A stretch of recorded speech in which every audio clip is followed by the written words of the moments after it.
Балакайлар көп учурда чоңдор кайра айткан сөздөрдү кабыл албай, акмак кулак, кум кулак же таш кулак болуп калат. Андыктан абайла деген сөздөрдү сөздүгүңүздөн алып эле салышыңыз керек. Андан көрө этият болуунун ыкмасын эскертип коюу пайдалуураак болушу мүмкүн. Мисалы, эмнени эсиңден чыгарбашың керек эле деп сурап коюу менен баланын өзү этият болуу керектигин айтканына түрткү берсе болот. Кээ бир балдар айкырык салганда тынч тангыла деп алардан ашып өтүп кыйкыра калабыз.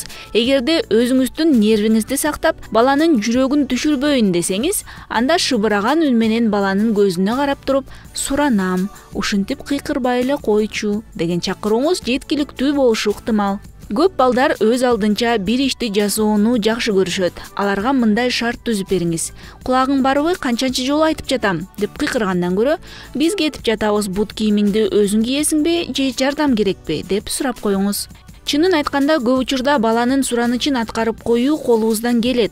Болгону эрке болуп кетет, көп кетет, оозунан чыкканды алып берип көндүрбөш керек деген жүйөө менен балага "Жок, азыр оюнчук алганга акча жок" деп көп айтабыз. Жокчулук сезимине жаштайынан көндүрбөй, "Бул оюнчукту сенин туулган күнүңө алып берели" деп күтүүгө үндөп коюу абзел.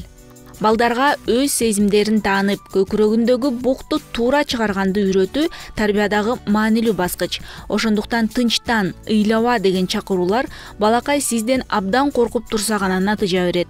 Ушул үчүн маанайыңды түшүрбөй эле кой сыяктуу кеңеш берип, "Мен бала чагымда да ушундай абалга кабылгам, анан билесиңби, эмне кылдым эле" деп сөздү башкага буруп кетүү кеңеши да жакшы иштейт. Балаңыз өз көйгөйүндө жалгыз эмес экенин сезип, сиздин балачак жөнүндө суроолор менен эмнеге ыйлаганын да унутуп калат.